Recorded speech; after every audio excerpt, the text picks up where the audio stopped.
नमस्कार दोस्तों। एक बार फिर से आपका स्वागत है मेरे channel the Indian dairy hub पर। आज हम जिस विषय के बारे में बात करने जा रहे हैं वो गर्मियों में ध्यान देने लायक बात है और गर्मियों में हमें उस पर विशेष ध्यान देना पड़ेगा। बात बहुत साधारण सी है, लेकिन विज्ञान के नज़रिए से देखें तो बहुत गहरी बात है। आज हम बात करने जा रहे हैं काली सफ़ेद गाय, जिसको हम हॉलिस्टीन फ्रिसिशियन गाय बोलते हैं, और भैंस। इन दोनों में से गर्मी किसको ज़्यादा लगती है और क्यों लगती है। तो यदि हम जब पहले मैं आपको विज्ञान का नज़रिया बताता हूँ, विज्ञान का नज़रिया क्या है इस सिलसिले में।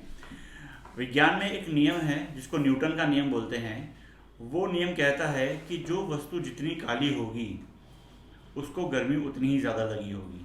जैसे आपने देखा है कि हम गर्मियों में जब गाँव में बाहर निकलते हैं तो बालों का हमारे जो सर का वाला हिस्सा है हम उसको एक सफ़ेद कपड़े से कुछ लगा के रखते हैं, और हम कोशिश करते हैं कि गर्मियों के अंदर हम सफ़ेद कपड़े पहने। इसका मतलब सफ़ेद कपड़े के अंदर जो ऊष्मा है, सूरज की जो रोशनी है, सूरज की जो गर्मी है, वो कम अंदर आती, कम अवशोषित होती है। अब ये विज्ञान क्या कहता है? विज्ञान कहता है कि काली वस्तुएं सूरज की रोशनी को अपने अंदर समा लेती हैं, अवशोषित कर लेती हैं, जबकि जो सफ़ेद वस्तुएं होती हैं वो ऊर्जा को, सन की रोशनी को रिफ्लेक्ट कर देती है, मतलब उसको वापस भेज देती है। तो ये एक ऐसा कारण है जिसे हम इजीली पहचान सकते हैं कि जो काली सफ़ेद, जिसको हम बोलते हैं हॉलिस्टीन फ्रिसिशियन गाय है, उन्हें गर्मी कंपैरेटिवली कम लगती है, जबकि भैंस, क्योंकि उसका पूरा रंग काला है, वो पूरी गर्मी को अवशोषित कर लेती है अपने अंदर और बहुत ज़्यादा हीट में चली जाती है। आपने देखा होगा जनरली जब हमारे यहाँ का टेम्परेचर 45-48 पहुँच जाता है, उस समय भैंस बड़ी हीट स्ट्रेस में आ जाती है, हीट स्ट्रोक में चली जाती है, जबकि सेम ही बाड़े में खड़ी हुई जो हॉलिस्टीन फ्रिसिशियन, जो काली सफ़ेद वाली गाय है, हॉलिस्टीन फ्रिसिशियन गाय है, उसको उतनी गर्मी नहीं लग रही होती है। तो अभी हमें क्या करना है, ये बात तो हमें समझ आ गई कि भैया गर्मी ज़्यादा किसको लग रही है, क्यों लग रही है। गर्मी भैंस को ज़्यादा लग रही है क्योंकि विज्ञान का सिद्धांत भी यही कहता है कि काली जो वस्तुएं होती हैं वो सूरज की रोशनी को अवशोषित कर लेती हैं, जबकि सफ़ेद उनको वापस परावर्तित कर देती हैं, रिफ्लेक्ट कर देती हैं। अब लेकिन उसका समाधान हमारे डेयरी फार्म पे कैसे करें? तो कोशिश ये करें कि भैंस के आसपास थोड़ा ठंडक ज़्यादा रखें, भैंस को थोड़ा सा अंदर बांध के रखें, और जहाँ भी भैंस खड़ी हो, क्योंकि हमारा जो प्रॉफिट आज डेयरी से आ रहा है वो ज़्यादा प्रॉफिट आ रहा है भैंस से, क्योंकि भैंस की फ़ैट 7-8 जाती है और हमारा जो दूध बिक रहा है वो उसी हिसाब से बिकता है, फैट के हिसाब से। तो काली सफ़ेद गाय का जो कि जो फैट है 3-3.5 तक रहता है, उसमें हमें उतना प्रॉफिट नहीं मिलता है।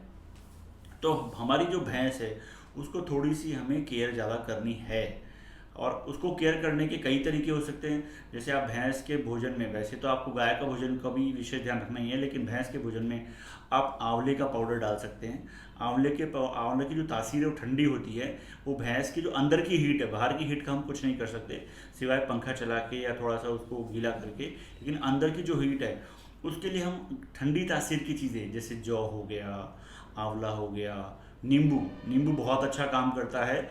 नींबू भी अपने आप में ठंडक पहुंचाता है जानवर को।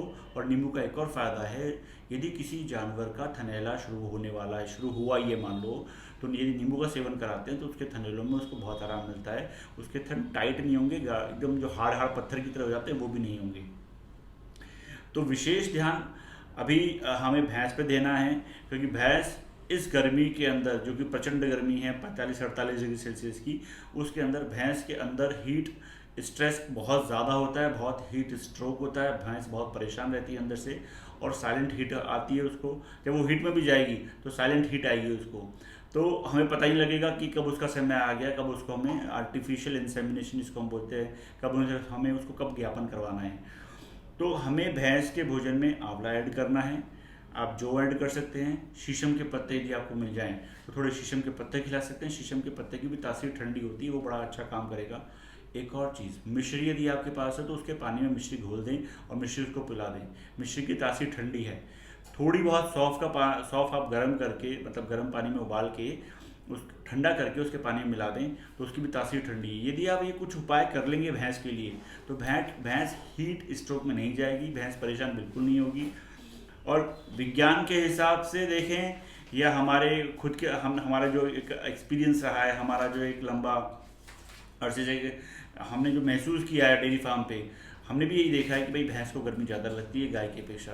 तो ये जो 5 चीज़ मैंने बताई आपको, सौंफ, मिश्री, आंवला, नींबू, जौ, इन पांचों को आप कोशिश करें कि अपने भैंस के भोजन में ऐड करें थोड़ी थोड़ी मात्रा में, जिससे उसके अंदर की हीट तो कम हो जाएगी, उसको बहुत आराम मिलेगा, वो अपनी जीभ बाहर नहीं निकालेगी, हाँफेगी नहीं। और आप मान के चलना, जब भैंस अंदर से ठंडी रहेगी ना तो आपका दूध भी बढ़ेगा, फैट भी बढ़ेगा। जानकारी छोटी सी है, लेकिन यदि आप उस पर ध्यान देंगे अच्छे से तो आपको बहुत ही ज़्यादा फ़ायदा मिलेगा। और आप भी देखेंगे आपका दूध बढ़ गया, फैट बढ़ गया, उसकी बीमारी का खर्चा भी कम हो गया।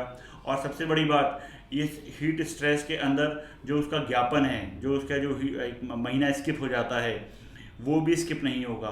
आपको पता लगेगा कि हमारी भैंस हीट के अंदर, तो उस हीट से आप इजीली उसका समय पे आर्टिफिशियल इंसेमिनेशन करवा सकते हैं और आपको नई ब्यावत सही समय पे मिलेगी। बात छोटी सी है, उम्मीद करता हूँ कि आप ध्यान देंगे, समझेंगे और इसको अपनी डेली की, अपनी गर्मियों की प्रैक्टिस में तो एटलीस्ट रखेंगे इसको। ठीक है, तो जो लोग मेरे चैनल पर नए हैं प्लीज़ मेरे चैनल को सब्सक्राइब करें, और यदि आपको मेरा वीडियो अच्छा लगा तो प्लीज़ मेरे वीडियो को लाइक करें। Thank you.